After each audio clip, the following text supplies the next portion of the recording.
it's not fair that if in the EU we ask factories to produce clean with clean energy, that outside the EU you could kind of heat up your factories with tires, emit a lot of pollution in the air. Now you can imagine that if a machine eventually is more expensive because of CBAM, the one who's making textile with that machine will say, look, because of that, I have to pay more for my machine. My textile is more expensive. And you will see step by step that there will be a lobby from, for example, the textile producers in the EU. Why? Because from next year, from 2026, you can only use actual emission data, meaning emissions from the factory, where they say, look, this is the real emissions we are using, if they are verified by the EU appointed verifier.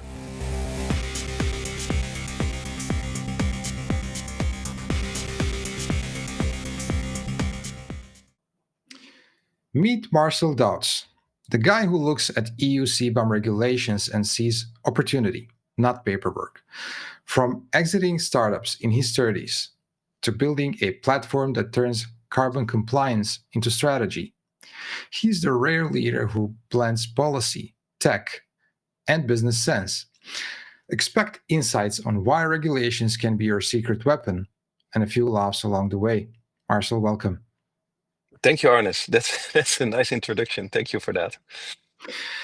Can you give us a short introduction on who is Marcel, Dubring, and what is CBAM? Yes, of course. Hello, everybody. First of all, Arnes, thank you for inviting me. My name is Marcel Dauds. I'm a Dutch national, living my life at the moment in Prague, and I'm the Chief CBAM Officer of Dubring. Indeed, before I exited a company, in my previous life, I actually had a fashion brand called Bybra. You can look it up on the internet. And when I exited that, I thought, like, if I ever start something again, I want to do something completely different. And from products to software, from B2C to B2B sales, from B2C to B2B sales is something different. And a few years ago, I stumbled upon the regulation CBAM, which is the Carbon Border Adjustment Mechanism.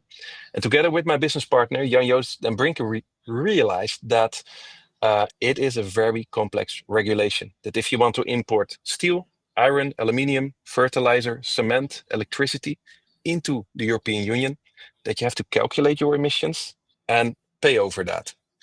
And we built a software platform that automates that process. On one hand, for the factories to calculate CBAM, on the other hand, for the importers to turn that all into a single file, which you can upload to the EU portal, and then you're done reporting. We're now a few years further. Dubring is, I think, one of the leading CBAM platforms in the world. And that's what we do at the moment. So, why should a business care about CBAM beyond just avoiding fines? You can see that from many different angles. On one hand, for example, CBAM is a mechanism that levels the playing field. It's not fair that if in the EU we ask factories to produce clean with clean energy, that outside the EU you could kind of heat up your factories with tires, emit a lot of pollution in the air, and then you're able to sell it much cheaper into the European Union. So we care because we want to create fair competition. Now, another reason is because it looks like that CBAM might affect much more companies in the future than it does now. Apart from the 6 sectors I just mentioned, within that sectors, it's currently only on the bigger products. Apart from screws, which is kind of an exception, you see CBAM on steel coils, on bars, on cement blocks. But I believe in the upcoming months, it's currently November 2025, we will hear that there will be a scope extension towards machine parts, car parts, etc. Now you can imagine that if a machine eventually is more expensive because of CBAM, the one who's making textile with that machine will say, look, because of that, I have to pay more for my machine. My textile is more expensive. And you will see step by step that there will be a lobby from, for example, the textile producers in the EU, that also textile should be included in the EU to prevent circumvention. Because what's happening with the machine parts and with the car parts is that those importing it might decide to produce it, let's say, in China, because if you have it as a finished good and then you import it into you can kind of avoid paying CBAM. That's why I foresee in the upcoming years, more and more sectors will eventually be affected by this mechanism. Can you walk me through what CBAM compliance actually looks like for an importer? What's the hardest part? Yeah. So for an importer, it is complex, first of all, to get the data from the suppliers. Because in the past year, a lot of suppliers thought that CBAM would be postponed, and they decided not to calculate their emissions. So first of all, to get the right emissions.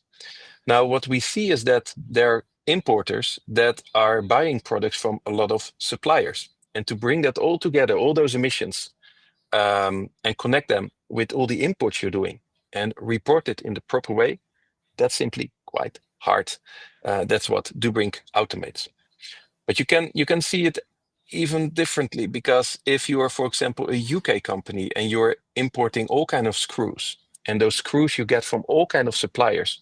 So one screw you get from multiple suppliers, and eventually you have, let's say, 500 clients in the EU, and you need to calculate all those items from all those suppliers, from all those screws, and you have to tell the EU importers what the emissions are on the product you're exporting from the UK to the EU. You can imagine it is getting a little bit complex. So, how does Dubring collect and validate emissions data across complex global supply chains? Yeah. So validation or verification in the future will be less of a problem. Why? Because from next year, from 2026, you can only use actual emission data, meaning emissions from the factory, where they say, look, this is the real emissions we are using, if they are verified by the EU appointed verifier. That could be a Bureau Veritas, a TÜV, an SGS, etc. If you don't have that stamp, if you don't have that certificate, it's automatically going to be default values. And it looks like, we don't know yet, but it looks like that the default values are going to be slightly punitive. So to get that data, it's a yes or a no in the future. In our platform, they can indicate, or you can prove and show if emissions are verified. And in that case, you can report actual values, and with a little bit of luck, they are much lower than your default values. So, when a company uses Dubring, which part of CBAM compliance becomes effortless, and which part still, challenges them? So I think the reporting to the EU becomes effortless. All your imports, all the emission data, you can turn into one single file, and you can even use the platform to forecast your cost towards the future.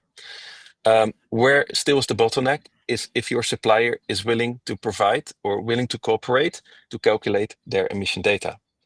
Now, at the moment, CBAM has an impact for the importer between around 40 to 100 euros on average.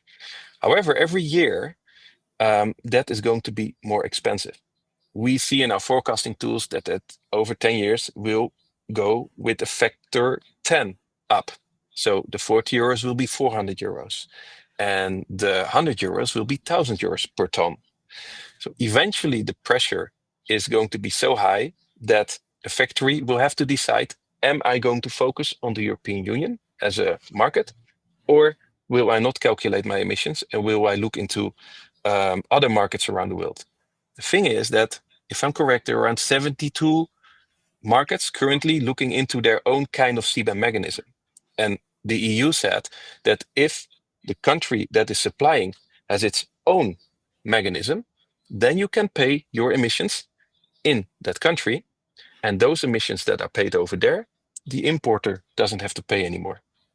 So what we see is that countries now start to realize that having their own system actually keeps the money in their own pocket.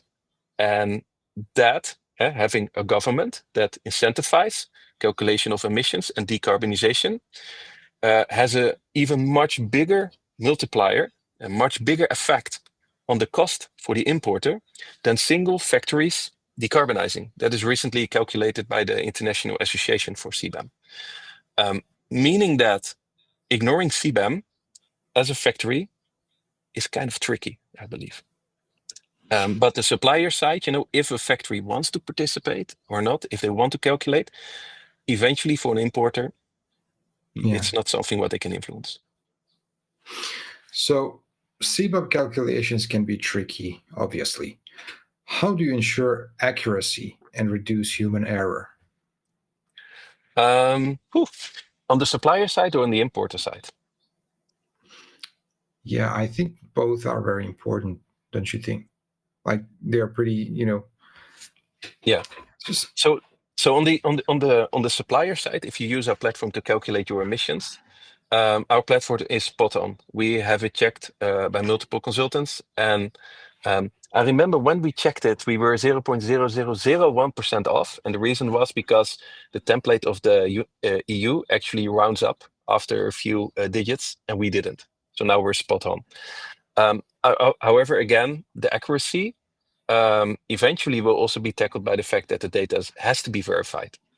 On the importer side, customs data is always leading. And our platform works like that you import your customs data, you connect it with the suppliers, and then the calculation turns it into one single file to report to the EU. The platform has been certified by the International Association, and it actually makes the calculations of CBAM spot on for those using the platform.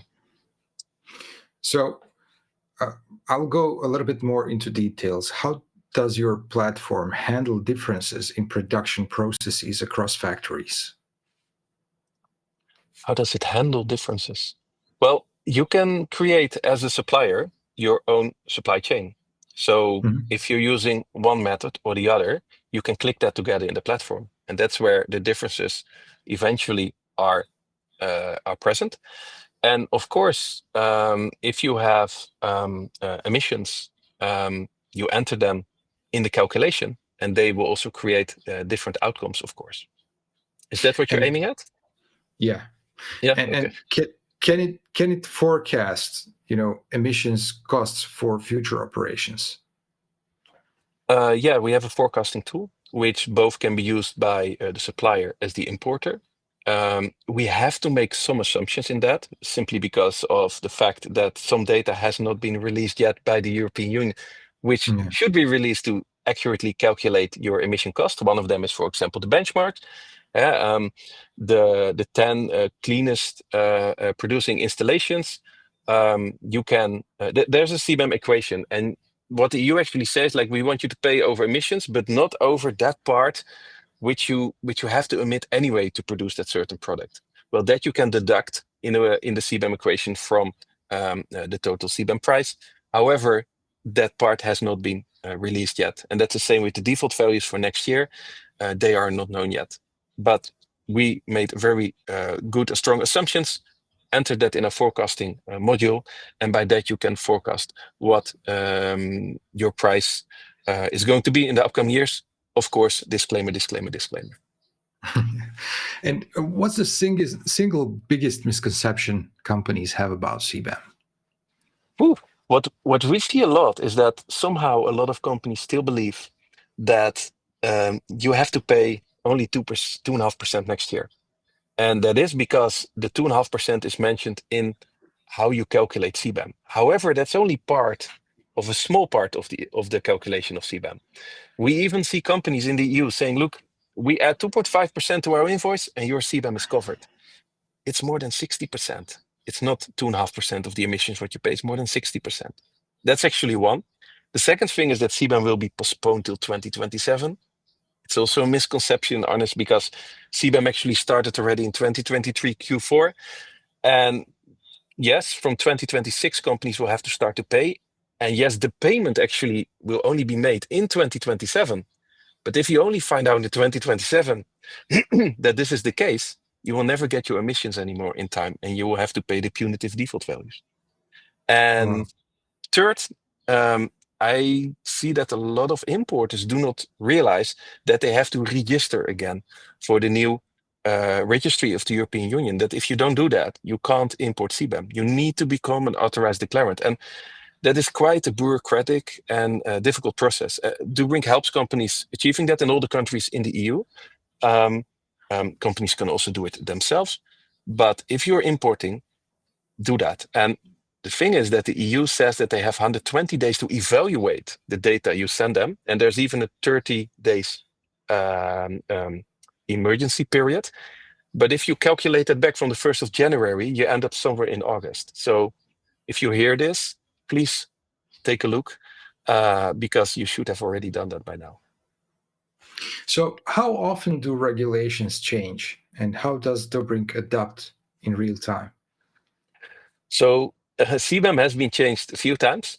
They introduced Omnibus, and they made CBAM a little bit more easier than it actually was. Initially, everybody importing more than 150 euros value of goods would have to calculate CBAM. That was a bit too much, maybe. We had clients that imported one aluminium frame for some reconstruction, and suddenly they had to figure out the emissions of those factories supplying and producing that aluminium frame.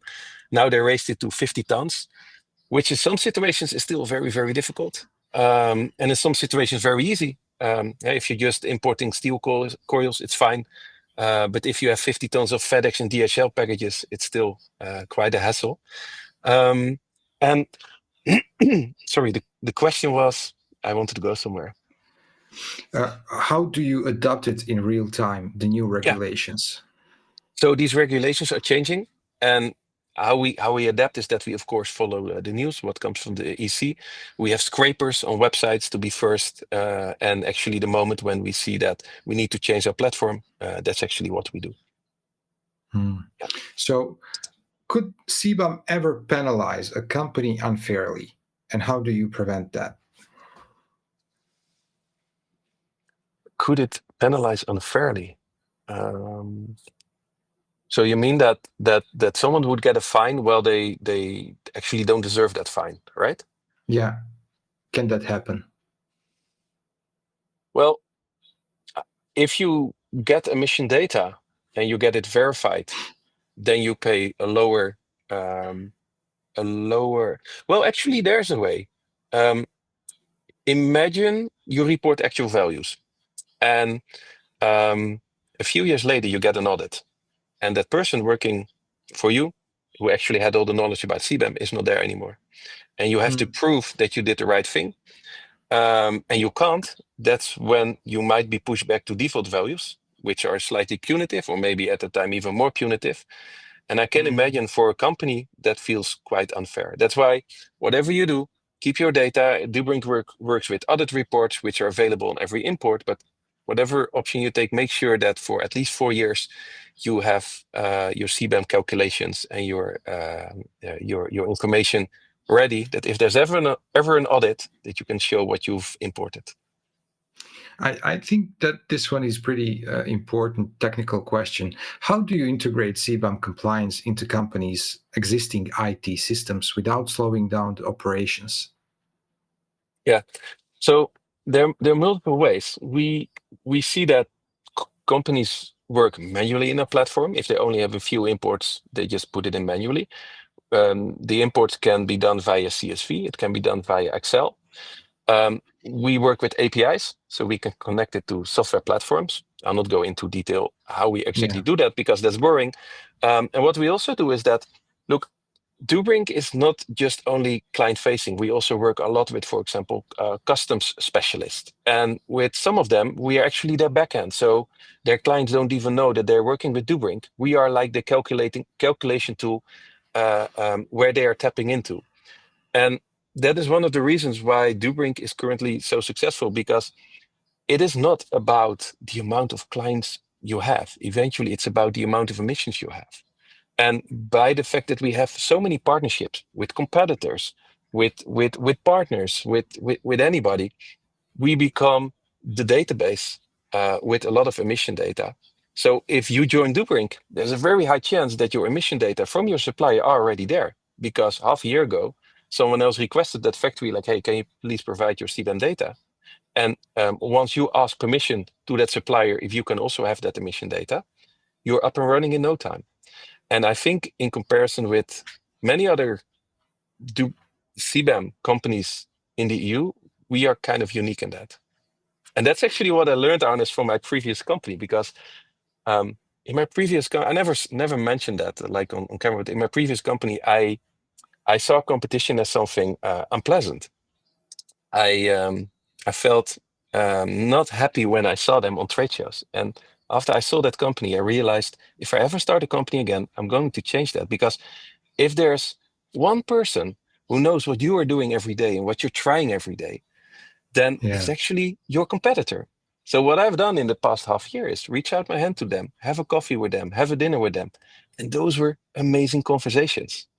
And I believe that yeah, that's what we do also within the European Union. So if we see companies that are actually competitive in custom software, we go to them, we reach our hand, we try to make a partnership, and you say, look, you focus on the customs, you focus on CBAM, but know that CBAM is going to be in so many countries. Are you going to keep track of all those regulations? Are you going to be the calculator behind all that? And they're like, no, that's actually not our focus. Let's partner. And that's Yeah. how you scale fast. So you mentioned competition. You are currently much more affordable than your competition. What's the actual difference? Are they Well, the big difference, overcharging or? that's hard to say, but the difference is that we bootstrap and they have VC money. So competitors go into, I don't know, in Berlin or in London with a few million euros on the bank account. They hire people, see them go slow, they burn a few million euros. They can't lower their price because in that case, the valuation drops and they will not get their seed round, which is very tricky because these companies just can stop from one day to the other the moment when their investors are not paying them anymore. We bootstrap, meaning for 1.5 years, we didn't pay ourselves anything. And now we're a profitable company, we're growing. We don't need to ask for a higher price. Yeah. And that's actually the major difference. Yeah, So the CBAM is new. Do you think most companies are prepared or scrambling? scrambling. Yeah. Yeah. We see so many companies that are not prepared. It's now November and we're still explaining what CBAM is. And the Yeah. moment when the purchaser sees CBAM, they are like, do I still do this job in a few months? That's what we saw in 2024. Like, next year I'm not here anyway. It's the problem of my Yeah. colleague at the time. And then sustainability wants to look into it, and then compliance is like, wait a second. And they start to talk about CBAM. They have a few meetings. Time is progressing, and before we are finally reaching the CFO, and once he is realizing or she is realizing that you actually import something in 2025, it enters EU in 2026, and in 2027 you have to pay the cost. But actually, we forgot to price that in 2025. That's when suddenly we have two calls in one day, and they are Yeah. moving forward. But it's not easy. You mentioned people. So how do you convince CEOs that CBAM is more than just a cost and risk? That is, that's something that can be strategic. Well, it can be strategic in many ways. One example is, for example, you can hedge your cost. I know cement companies that hedged their CBAM cost already 5, 6 years ago via the EUA price. So they pay like 20, 30 euros and they hedged for the upcoming 10 years. So their price stays stable.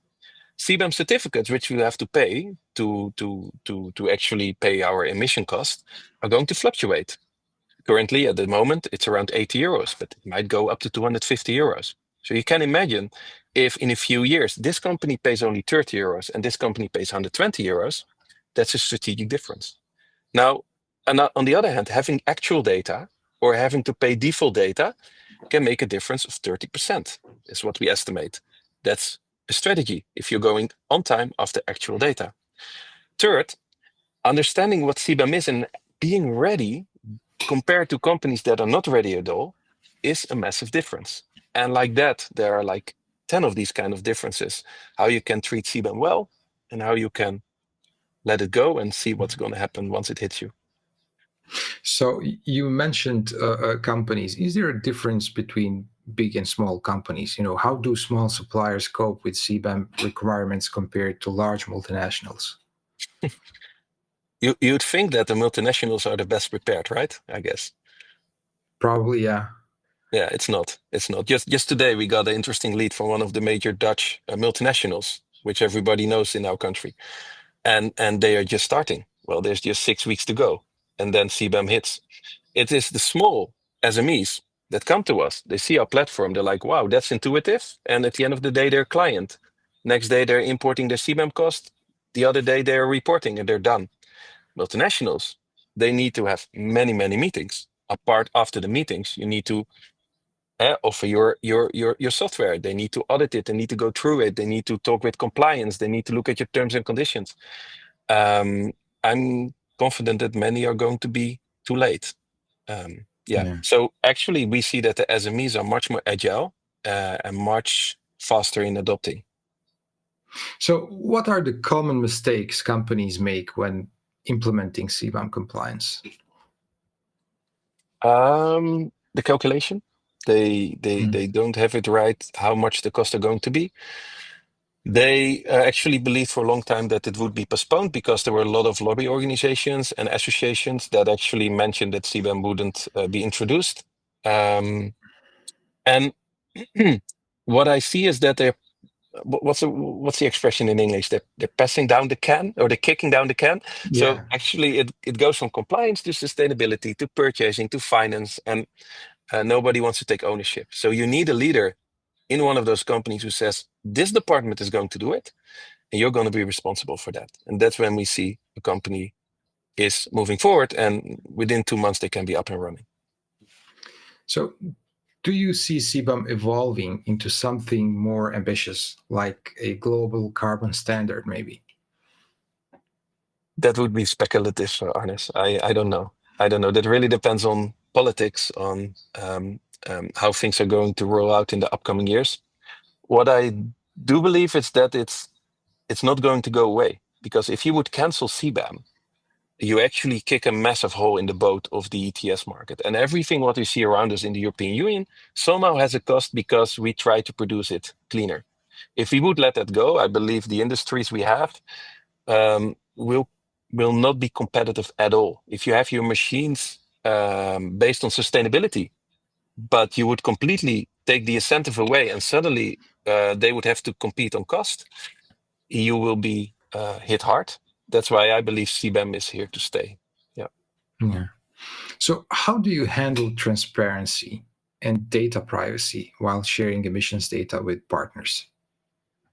Yeah, so of course we have our policies for that, which companies can read before they join Dubring. But one of the most important things I believe is that a factory can only share their emissions once they have authorized the importer to receive that. On top of that, we do not look.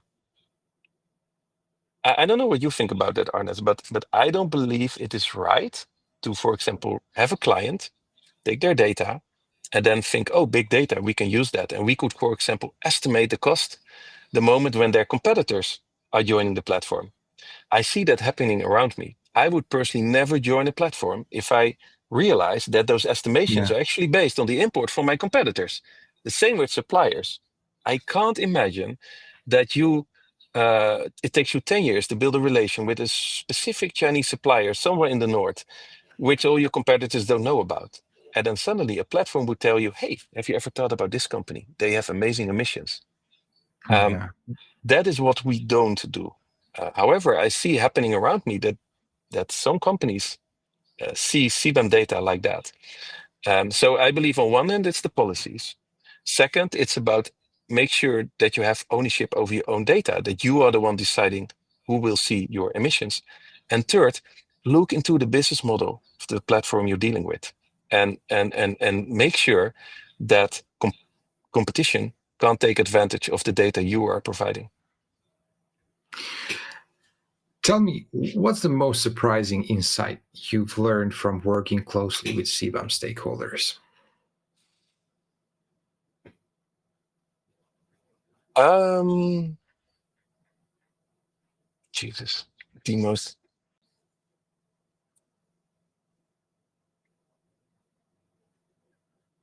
Well, what I find, what I found most coolest actually, it's not really a CBAM insight, and I learned a lot, so there are a lot of insights. But for me to understand how steel production works, That was for me mind blowing. I had no clue before I joined this business. And if you see how massive that production is and how that goes with these massive instruments where they put all the materials together, a little bit of limestone, and how they eventually tap the material and turn it into bars and into coils.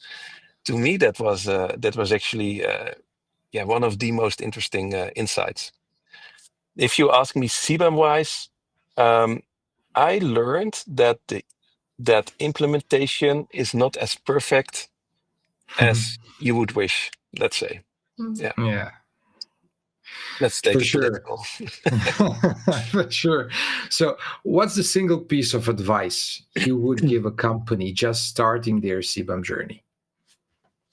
Yeah. So make sure you have a structured approach with the information you would like to have. I would, for example, first follow webinars. If you go to Dubring's YouTube page, you will find several. So these are kind of speed courses on education. Then try to turn CBAM into an advantage and try to make sure that it costs you as low time as possible. Personally, I would automate that. However, if you have two suppliers and just a few imports a year, you actually don't need a CBAM platform for that. So automation, saving yourself time, and eventually understanding the cost of CBAM. Again, in many webinars, we explain how you can calculate CBAM costs. In our platform, you can forecast, for example, the cost. But these three things are important. And at that moment, when you have that clear, put your team together, divide who is going to do what, maybe involve a consultant, and that's how you should be able to tackle CBAM. Here's one hypothetical question. The deadline is 26. If you were a non EU steel supplier, what is the one thing you should be panicking about right now? Well, on one hand is how do you get your emissions verified? Because the EU at this moment has not been clear yet how we're going to do that. And you eventually need those verifiers. But I believe this issue is going to be solved in the upcoming months. And the second thing is, are you or are you not going to calculate your emissions? And if you are emitting a lot, then you might be in a bad position. For example, what happens with those countries where it's not a system, or they are not planning to make a system like we have in the EU? You can imagine, let's say, Bosnia or Serbia. If I would be a Turkish supplier with a lot of emissions, I would start to look around where else can I actually sell my products or maybe even dump my products. And the first target will be those countries that do not have any emission system. So I would be worried about competition joining my market because they can't now enter the EU anymore, or they can, but they're going to be very expensive due to CBAM. And that is something where I would be very worried about if I would be a producer of, for example, steel in a country without such a system. Yeah. Yeah. Let's look at it from a different side. The EU requires verification that an effective carbon price was paid. Mm-hmm. What are the biggest administrative barriers to getting that official recognition for a non-EU country? Yeah. So at the moment, it's not clear yet how the verifiers can verify the emissions. So that's the biggest barrier. Once the EU appointed these companies and tells them exactly how to do that, which will happen over 2026, that's actually when you should be able to call one of those companies, and then they can come to your factory and you can verify your emissions with them. What's interesting, by the way, Arnes, is that we calculate as Dubring that it's not always the best route to hire a verifier in 2026. If you, as a producer, produce a very low amount of tonnage, which you send to the EU, then we're talking about, I think, 100 tons. In that case, the verification is more expensive than the money you save for your importer. But So, above 100 tons, it's definitely valuable. but there is a cost gap between 26 and 34. How should businesses best use this phase-in advantage to prepare their supply chains? Yeah, because CBAM is going to be more expensive every year, and it will go pretty fast after the first few years. You actually now still have time to prepare. So how to do that? It means preparing, and that actually you should do via a consultant, via a local consultant. How can you optimize your steel production? How can you optimize your cement production? How can you optimize your fertilizer production in such a way that you can decarbonize and make sure that your cost for your importers and eventually also for you, if in your own country you have a CBAM system, is going to be as low as possible. If we look at the purpose of this, truly, is CBAM actually working to prevent carbon leakage, or is it just an administrative cost hurdle for trade? Now, if I believe the first, and I'll explain you why. If it wouldn't be possible for the country of origin, so the country where the supplier is in, to calculate its own emissions and to deduct those emissions, those costs, from the total cost what the importer has to pay in the EU, if that wouldn't be the case, I would almost say it's a protectionism system or something, but it's not, because if you decarbonize, you in a proper way, you don't have to pay anything. Actually, if you in 2026, we calculated that if there would be by the EU recognized system in the third country, and you pay there 15 to 45 euros, the importer actually pays nothing. So this shows that if you decarbonize, you can lower your cost. Now, what's interesting is that the effect of a national policy is bigger than an individual factory. That shows, and of course, what is a bigger multiplier to decarbonize? That is if the government stands behind it. And in that way, the mechanism of CBAM is very smart. So, yeah, I really believe that it is a system to decarbonize. And to be honest, Arnes, we see sometimes emissions in our platform that you're like, wow, this is really bad. If that would be literally on the knife you're importing, or the pen you're importing, or the cement block you're importing, you'd send it back. But we don't see that. The moment when we have materials around us, we have no clue how much black clouds have been pushed in the air, and that really changed my view on this. To be honest, yeah.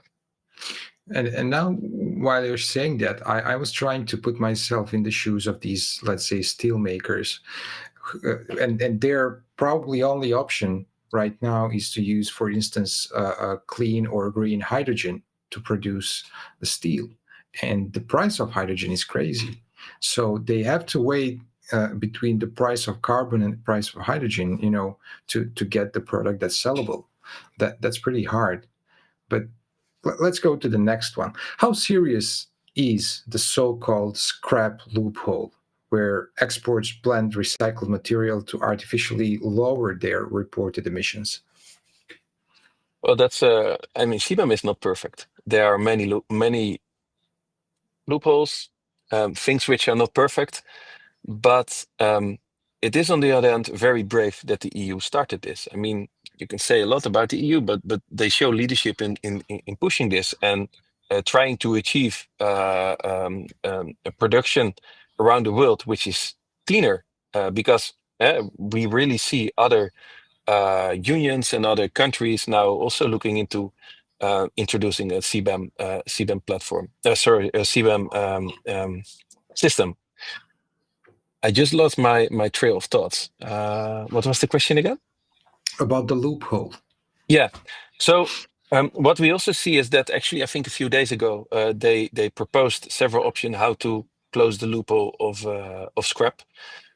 So they are working on that. So we can see CBAM now, and now it's not perfect, but I'm confident that if we in 2 years look back, we realize it wasn't perfect now, but at that time, I think it's they managed to cut out all the small pieces which are not perfect. And don't forget, this is kind of the first time in the world that we're doing this.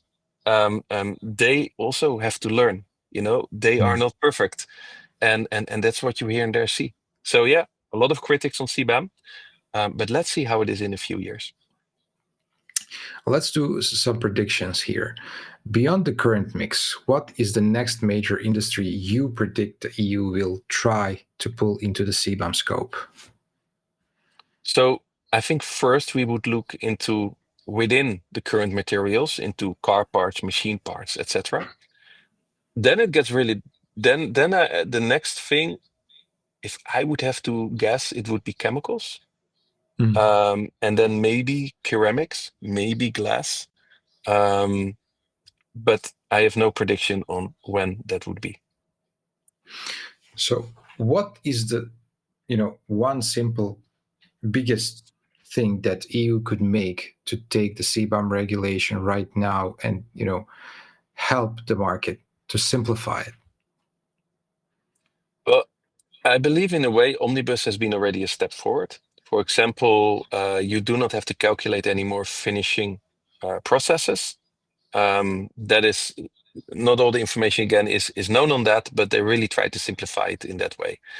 Um, what I believe is that the moment when the EU is communicating the benchmark, the default values, when we know better how to buy certificates, etc., a lot of question marks will be ticks, and um, it is really it's really that we are starting with this. Like, if you would tell a company, okay, from now on you have to you have to have a bookkeeping, so that means you need to collect all the coins which are coming in, and you need to administrate all the coins what's are going out, and you need to keep all the bills you have. If you want to implement it on such a scale, it will be hard in the first few years to streamline that, but eventually you're going to have accountants and everybody in the organization knows how to deal with that. It looks like that's what's going to happen also with these dirty emissions.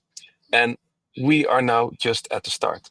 But in a few years, when people know how to do that, when there are tools like Dubring that are smoothing these processes, let's say your accounting software, what you have maybe the same for your imports to see how dirty they are. I think by then, if we would see this interview in 2 years, CBAM is not that hard anymore. Yeah, So time probably. will solve it also. Probably. But at this beginning, how much of CBAM compliance is a technical software problem versus a behavioral supply chain problem? I don't know the percentages, but both is definitely influencing it. So it's the lack of Yeah. information, it is the attitude towards the system, and it's the lack of tools. Suppliers are asked to use the communication template, which is a very complicated Excel file in English. Well, imagine you are a Chinese factory somewhere in the north where maybe two people in the company speak English, and then you have to file this complicated. I worked for Unilever. I've seen a lot of complicated Excel files, but took me a lot of time to understand this one. Um, that, we don't like that one. We are in Dubring. You don't need that communication template. You can just click together your supply chain in a much more intuitive way. But eventually, companies, suppliers are going to find their ways how to make CBAM easier for them. So again, in 2 years, I think it's going to Yeah. be much easier for everybody. Which country or economic bloc outside EU has impressed you most with their strategic response to CBAM?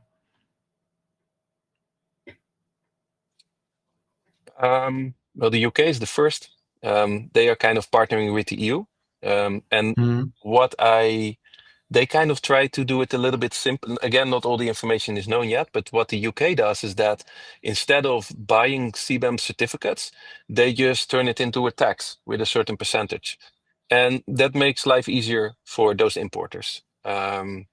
So if I would say one country, I think at the moment the UK. Yeah. On the other hand, if you look more strategic, you see in China, for example, that they are developing green zones with super clean factories that can produce against zero emissions. That's a whole different level of strategy. And once China, everybody says like, yeah, they're building this amount of coal plants a year. But hey, on the other side, they are also massively investing in clean energy.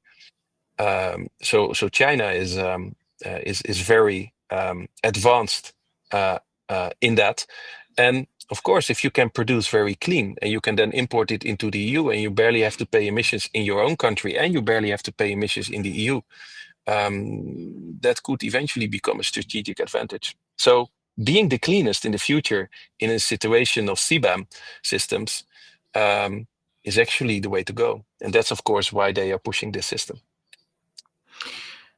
You are focusing on Eastern Europe. Does CBAM create a competitive advantage or a barrier for companies building supply chains in this region? I'm actually not focusing on Eastern Europe. Most of our clients are actually in West Europe. I'm Dutch myself, so we have a lot of clients in Belgium, in UK, in the Netherlands, France, Germany. We actually have less clients in the East and in the middle of Europe, and that is because a lot of the companies in these areas try to wait as long as possible and hope that CBAM would go away. That also maybe has to do with somehow I see Dutch people being very proactive. They want to be the best kid in class. So the sooner they have it done, the better. Well, maybe in the East, they have learned that what is dictated by the government is not always going to happen. So we really sense that there's a different attitude against CBAM, meaning that what we see is that they are also less prepared. However, because labor costs are lower, it's much easier for them to hire a few employees and to just catch up with manual efforts. You described this mentality very well. So you understand, and that's the part of being from Balkans, I think. But let's look at the my wife is side Czech. of I'm this. literally at home in between two worlds, actually, and sometimes this one is working better, sometimes the other one. Yeah. So what's the biggest risk of non-compliance? Fines or exclusion from the EU market? Yeah, so if you're not compliant with registering into the EU platform as an importer, you can't import anymore. I think that's painful. Then the second one is that you have to pay default values, which are going to be expensive.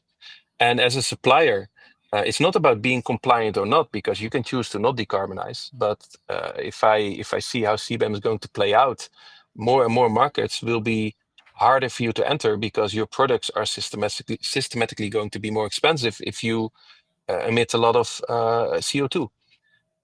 So that is not it's more a strategic disadvantage on the long term.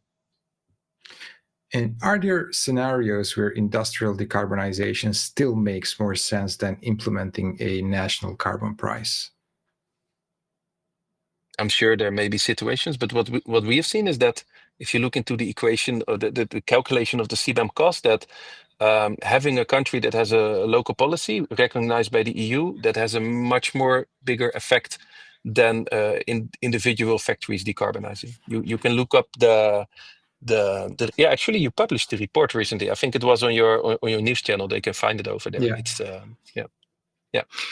So what does success look like for Dubring in 27?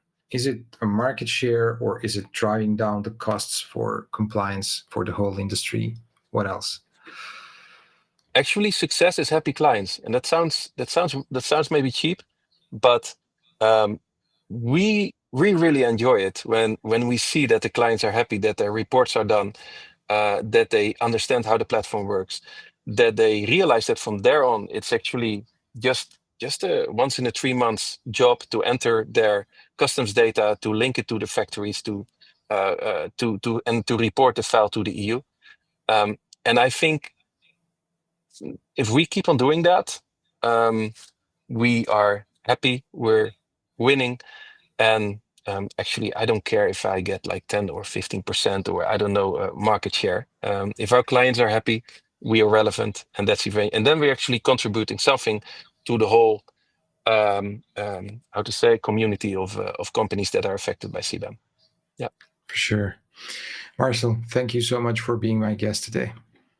It was a pleasure, Arnes. Nice to meet you again.